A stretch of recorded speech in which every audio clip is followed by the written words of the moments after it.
தொகுதி மறுசீரமைப்பு மசோதாவை எதிர்த்து தமிழ்நாடு சட்டப்பேரவையில் இன்று அரசினர் தனி தீர்மானம். முதலமைச்சர் ஜோசப் விஜய் தீர்மானத்தை முன்மொழிய இருப்பதாக அறிவிப்பு.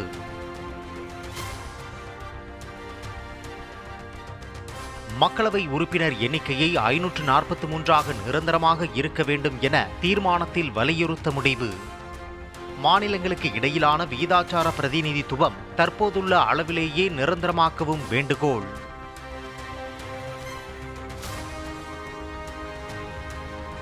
மக்களவை மற்றும் சட்டமன்ற தேர்தல்களில் பெண்களுக்கு 1/3 தொகுதி ஒதுக்கீட்டை உறுதி செய்ய வேண்டும்.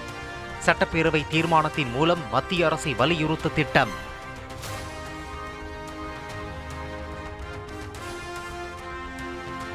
காவிரி விவகாரம் குறித்து விவாதிக்க கோரி நாடாளுமன்றத்தில் திமுக மீண்டும் நோட்டீஸ். மேகதாது அணை விவகாரம் மற்றும் காவிரி நீரை திறக்காத கர்நாடகா குறித்து விவாதிக்க வலியுறுத்தல்.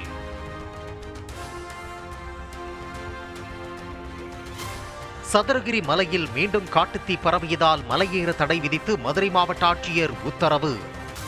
காட்டுத்தீ முழுமையாக கட்டுப்பாட்டுக்குள் வந்த பிறகு பக்தர்கள் கோவிலுக்கு செல்ல அனுமதிக்கப்படுவார்கள் என அறிவிப்பு.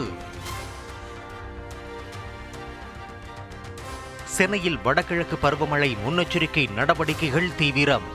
மழைக்காலத்தில் புகார்கள் வராத வகையில் அதிகாரிகள் பணியாற்ற வேண்டும் என அமைச்சர் ஆனந்த் உத்தரவு.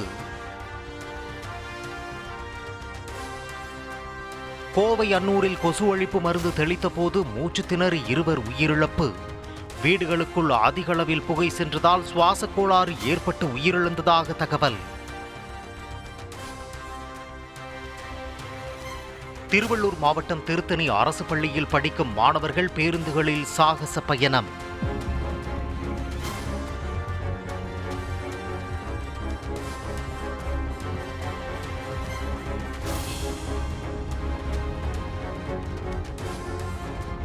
கூட்ட நெரிசல் உள்ள பேருந்துகளின் பின்புறம் நின்று கொண்டும் ஜன்னலில் தொங்கிக் கொண்டும் செல்லும் அதிர்ச்சி காட்சிகள்.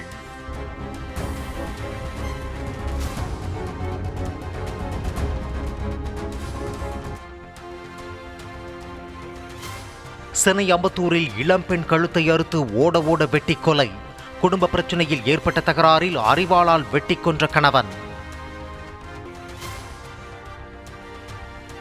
தமிழகத்தில் சட்டமன்ற தொகுதி மேம்பாட்டு திட்டத்தின் கீழ் 828 கோடியே 36 லட்சம் ரூபாய் ஒதுக்கீடு.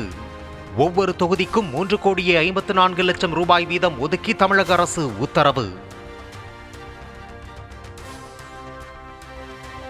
உடுமலைப்பேட்டை அருகே சுற்றுலா வாகனத்தை துரத்திய காட்டு யானை.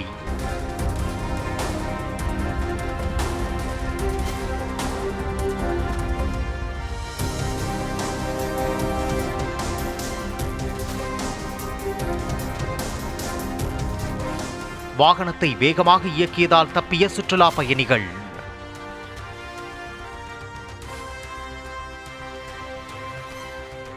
சுதந்திர தினத்தையொட்டி சென்னையில் நீலாங்கரையில் இருந்து தலைமைச் செயலகம் வரை ட்ரோன்கள் பறக்க தடை. முதலமைச்சர் பயணம் மேற்கொள்ளும் வழி முழுவதும் 2 நாட்களுக்கு சிவப்பு மண்டலமாக அறிவிப்பு.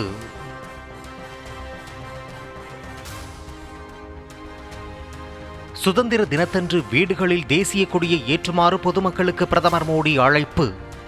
மூவர்ண கொடி இயக்கத்தில் பொதுமக்கள் தீவிரமாக பங்கேற்க வேண்டும் என இன்ஸ்டாகிராமில் வலியுறுத்தல். பான் மசாலா பொருட்களை பொட்டலமிட பிளாஸ்டிக் அலுமினியத்தால் பேக்கிங் பயன்படுத்தும் விவகாரம். இந்திய உணவு பாதுகாப்பு மற்றும் தர நிர்ணய ஆணையம் தடை விதித்து உத்தரவு.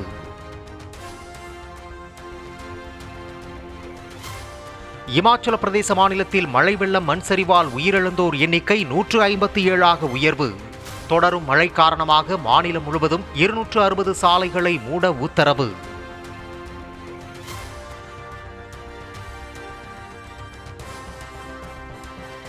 கோவில் நிதியில் இருந்து கல்லூரி தொடங்க எந்த தடையும் இல்லை என்று உத்தரவிட்டது சென்னை உயர்நீதிமன்றம். கல்லூரிகள் கட்ட கூடுதல் நிதி தேவைப்பட்டால் அரசின் உதவியை நாடலாம் என்றும் அறிவிப்பு. புக்கெட் டெல்லி ஏர் இந்தியா தலைமை விமானிக்கு நடத்தப்பட்ட பரிசோதனையில் கஞ்சா பயன்படுத்தியது உறுதியானது. நடுவானில் விமானம் திடீரென உயரம் குறைந்து குலுங்கிய சம்பவம் குறித்த விசாரணையில் தகவல்.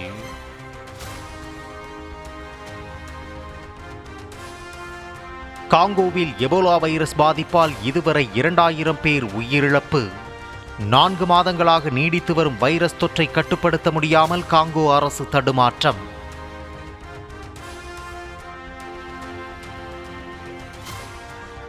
தமிழ்நாட்டில் நெல்லை, ஈரோடு, மதுரை, வேலூர் உள்ளிட்ட 6 இடங்களில் சதம் அடித்த வெயில்.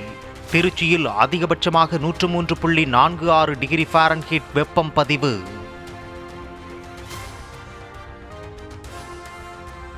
கொலம்பியாவில் நிலநடுக்கத்துக்கு பலியானோர் எண்ணிக்கை 240ஆக அதிகரிப்பு.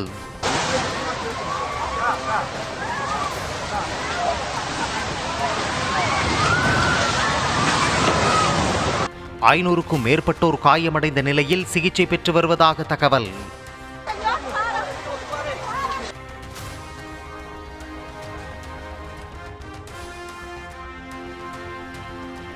சென்னை அடுத்த கெருகம்பாக்கம் ஊராட்சியில் லஞ்ச ஒழிப்பு போலீசார் திடீர் சோதனை.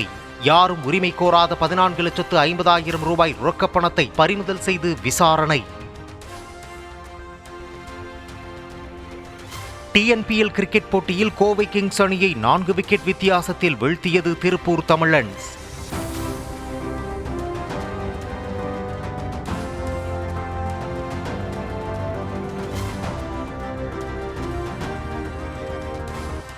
நெல்லை ராயல் கிங்ஸ் அணிக்கு எதிரான போட்டியில் 45 ரன்கள் வித்தியாசத்தில் திருச்சி கிராண்ட் சோலாஸ் வெற்றி.